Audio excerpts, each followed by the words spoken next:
Ya, sebelum kita mendengar firman Tuhan, mari kita berdoa. Tuhan Yesus, kami mau mendengar firman-Mu.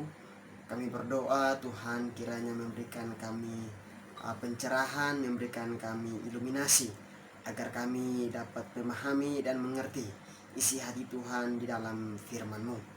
Untuk itu berfirmanlah bagi kami ya Tuhan Yesus, karena kami anak-anak-Mu telah siap mendengar firman-Mu. Di dalam nama Tuhan Yesus, firman yang hidup itu, kami berdoa menyerahkan pemberitaan firman Tuhan dalam tangan pengasihan Bapa di surga. Amin.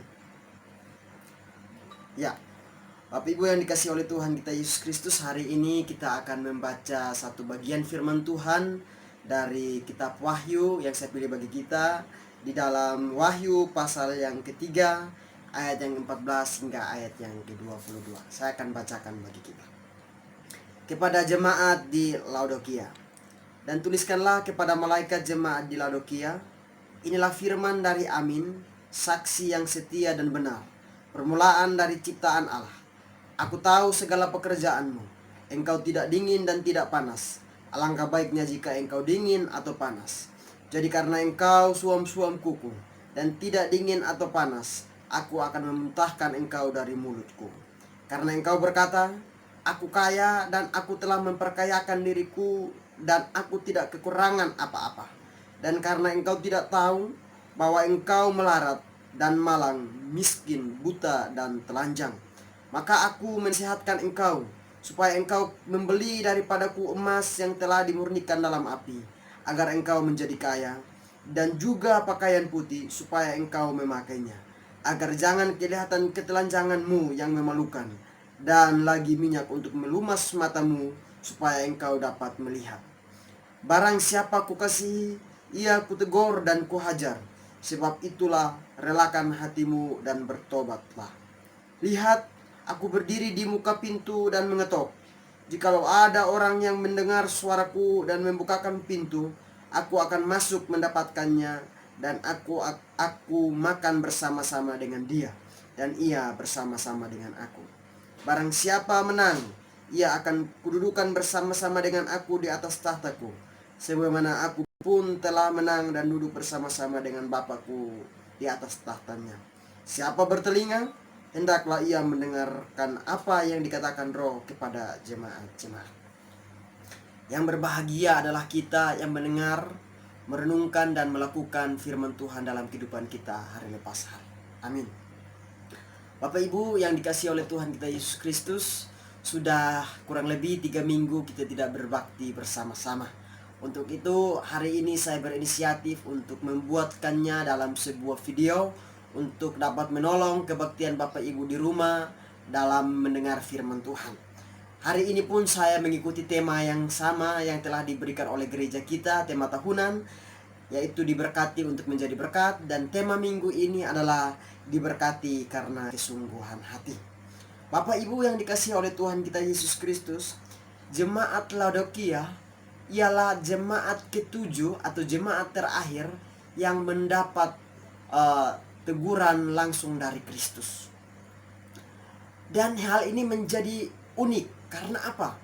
Teguran kepada jemaat di Laodikia ini berbeda dengan jemaat-jemaat yang lain. Karena di jemaat Laodikia yang mereka dapat hanyalah celaan, tidak satupun pujian yang diberikan bagi mereka.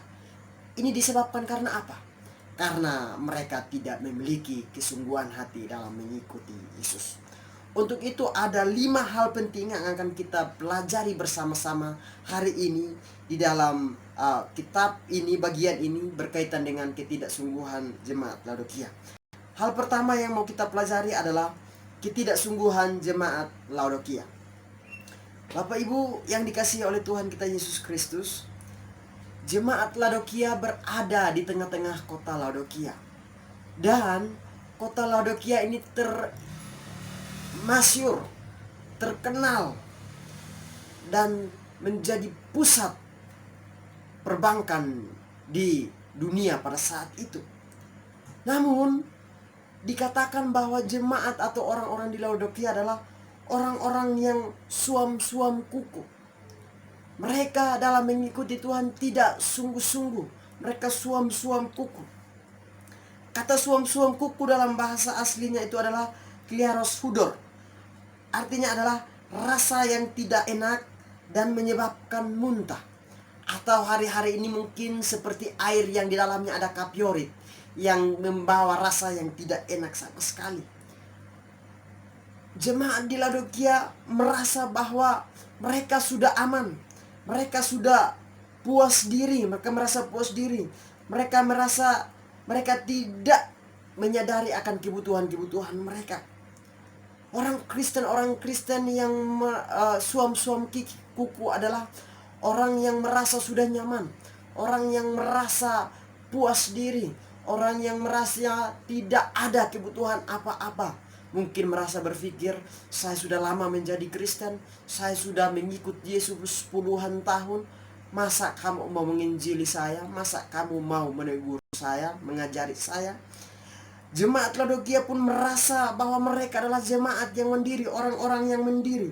Mereka merasa mereka orang yang puas diri. Mereka merasa mereka adalah orang-orang yang paling nyaman. Sehingga mereka tidak membutuhkan Yesus. Mereka tidak membutuhkan siapa-siapa. Dan mereka terjebak ke dalam ketidaksungguhan dalam menyembah Tuhan. Itu hal yang pertama. Hal yang kedua yang mau kita pelajari dari jemaat Laodikia adalah penyebab ketidaksungguhan jemaat di Laodikia. Itu dalam ayat yang ke-17 dan ayat yang ke-18 bisa kita temukan di sana.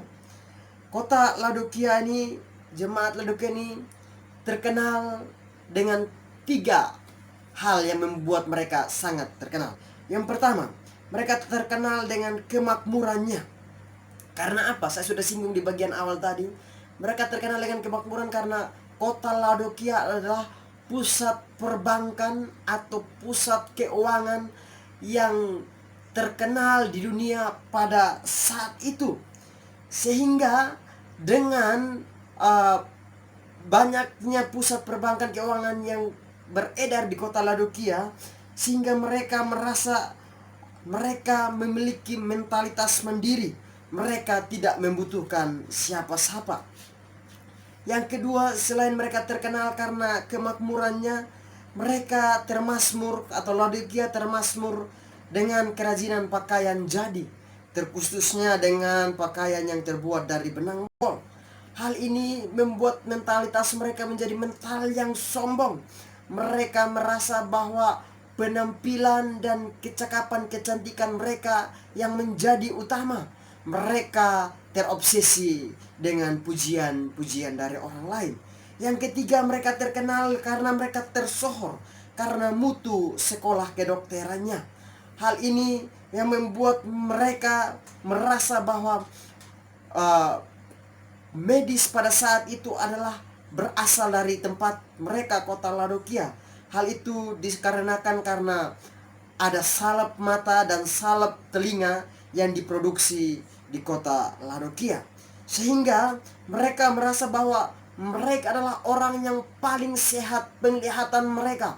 Mereka adalah orang yang paling sehat pendengaran mereka. Ketiga hal inilah yang membuat mereka terjebak di dalam ketidaksungguhan mengikut Tuhan. Mereka atau jemaat di Laodikia merasa kaya, padahal mereka melarat, mereka malang, mereka miskin. Mereka merasa mereka berpenampilan yang sangat megah. Alkitab berkata mereka telanjang.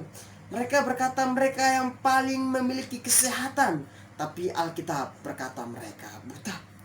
Bapak Ibu yang dikasihi oleh Tuhan kita Yesus Kristus, kekayaan, penampilan, kesehatan tidak bisa menutupi keadaan rohani mereka yang sebenarnya.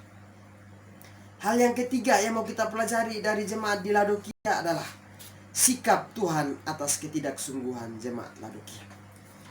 Ada 2 sikap Tuhan dalam menyikapi ketidaksungguhan hati jemaat Laodikia. Yang pertama, yaitu sikap yang Tuhan ambil adalah menegur dan menghajar mereka di dalam ayat yang ke-19 bagian A. Kata menegur dan menghajar. Kata menegur itu menunjukkan akan sebuah kesalahan dengan tujuan untuk menginsafkan seseorang. Sedangkan kata dihajar itu merupakan peringatan yang lebih keras dari Tuhan. Selain sikap menegur dan menghajar jemaat di Laodikia, Allah juga mengambil sikap dalam ayat yang 16. Ia akan memuntahkan mereka, atau ia akan memuntahkan jemaat Laodikia. Kata memuntahkan atau frase memuntahkan ini sebenarnya mengungkapkan bahwa Allah berada di dalam status murka terhadap umatnya. Tindakan menegur, tindakan menghajar, ini merupakan bukti kasih Allah di dalam ayat yang ke-19. Karena di sana Allah katakan bahwa barang siapa ku kasihi, ia kutegur dan kuhajar. Ungkapan menegur dan menghajar juga ini bersifat pedagogis atau bersifat pengajaran dengan bertujuan untuk membawa umatnya berbalik kepada Tuhan. Hal yang keempat yang mau kita pelajari dari jemaat di Laodikia adalah solusi lepas dari ketidaksungguhan jemaat Laodikia. Ada dua solusi yang diberikan oleh Allah kepada jemaat di Laodikia untuk lepas atau keluar dari ketidaksungguhan mereka. Solusinya adalah relakanlah hatimu dan bertobatlah. Bapak Ibu yang dikasihi oleh Tuhan kita Yesus Kristus, bertobat itu harus diawali dengan kerelaan hati. Pertobatan yang sesungguhnya itu nampak dari kerelaan hati seseorang. Tak mungkin seseorang bertobat dengan sungguh-sungguh kalau dia tidak ada kerelaan hati. Untuk itu, solusi agar keluar dari ketidaksungguhan adalah relakan hatimu dan bertobat. Kata kerelaan hati dari bahasa Yunani adalah selo. Selo itu memiliki arti berusaha dengan sungguh-sungguh untuk bertobat. Artinya dengan merelakan hati. Di dalamnya kita tengah berjuang, kita tengah berupaya, kita tengah berusaha dengan sungguh-sungguh menuju kepada pertobatan, menuju kepada sebuah kesungguhan. Dan bertobat itu artinya apa? Bertobat artinya dengan menerima Kristus dalam hidup kita, menerima Yesus dalam hidup kita sebagai Tuhan dan Juru Selamat secara pribadi. Itulah solusi lepas dari ketidaksungguhan. Dan hal yang kelima yang mau kita pelajari dari jemaat Laodikia adalah berkat yang dijanjikan Tuhan bagi kesungguhan jemaat Laodikia. Dan saya pikir itu juga menjadi berkat bagi kita, tak kala kita mau memiliki kesungguhan mengikuti Tuhan. Apa saja berkat yang akan dijanjikan bagi kita? Sekiranya ada dua hal yang akan kita dapatkan dari janji berkat Tuhan, tak kala kita memiliki kesungguhan hati. Berkat yang pertama atau janji berkat yang pertama adalah di dalam ayat yang ke-20 di sana adalah persekutuan dengan Tuhan akan dipulihkan. Persekutuan jemaat Laodikia dengan Tuhan akan dipulihkan. Dan persekutuan kita dengan Tuhan pun hari ini akan dipulihkan. Kenapa? Karena di dalamnya dikatakan bahwa aku akan masuk mendapatkannya dan aku akan makan bersama-sama dengan dia. Bagi orang Yahudi, persekutuan yang paling indah ialah makan bersama. Maka jikalau makan bersama, artinya bahwa Tuhan ingin membangun sebuah hubungan dengan orang Laodikia, membangun hubungan dengan umatnya. Maka dengan makan bersama, di dalamnya kita membangun sebuah hubungan yang intim dengan Tuhan. Itulah sebabnya Mazmur 84 ayat 11 Daud berkata bahwa lebih baik satu hari di pelataranmu daripada 1000 hari di tempat lain. Itulah berkat yang pertama yang akan kita dapatkan dari Tuhan. Bagian yang kedua ialah memiliki persekutuan yang indah dengan Tuhan pada masa kekekalan bersama Yesus di surga. Inilah kelima hal yang dapat kita pelajari bersama dari jemaat di Laodikia. Dan apa aplikasinya bagi kita? Ada 3 hal yang akan menjadi aplikasinya bagi kita. Yang pertama, keadaan rohani jemaat di Laodikia dikatakan suam-suam kuku karena mereka menganggap kekayaan, penampilan, dan kesehatan yang mereka miliki adalah segala-galanya. Untuk itu, hati-hati dengan kemapanan hidup, saudara-saudara. Jangan sampai kita pun memiliki keadaan yang sama dengan jemaat di Laodikia. Yang pertama. Yang kedua, keadaan suam-suam kuku hanya bisa dikalahkan dengan satu tindakan. Itulah bertobat dan menerima Kristus dalam hidup kita sebagai Tuhan dan Juru Selamat. Yang ketiga, jika kita memiliki kesungguhan hati dalam mengikuti Kristus, maka kita akan memiliki persekutuan yang indah dengan Tuhan Yesus pada masa sekarang di dunia dan pada masa yang akan datang di surga. Tuhan memberkati. Tuhan Yesus, kami bersyukur untuk masa-masa ini kami boleh mendengar firman-Mu. Kami berdoa biarlah firman-Mu boleh menguatkan kami, menolong kami, memampukan kami untuk kami dapat menghadapi masa-masa sulit ini. Dan di masa-masa sulit ini Tuhan ajar kami untuk kami boleh belajar dari jemaat di Laodikia, agar kami sekalipun dalam keadaan mencekam, tapi kesungguhan kami mengikuti Tuhan tetap terkobar-kobar di dalam hati kami. Namun jika sekiranya Tuhan mendapati di dalamnya kami tidak sungguh-sungguh dalam mengikuti Tuhan, kami mohon pengampunan Tuhan, dan kami mohon Roh Kudus-Mu memampukan kami untuk kami lebih sungguh-sungguh mengikuti Tuhan. Di dalamnya kami menyenangkan dan menyukakan hati Tuhan. Teguhkan firman-Mu dalam kehidupan kami pribadi lepas pribadi, sehingga firman-Mu termaterai, bertumbuh, berbuah di dalam dan melalui kehidupan kami, dan di dalamnya kami boleh menjadi saluran berkat bagi sebanyak mungkin orang. Terima kasih Tuhan Yesus. Ini ucapan syukur kami atas pemberitaan firman-Mu. Amin.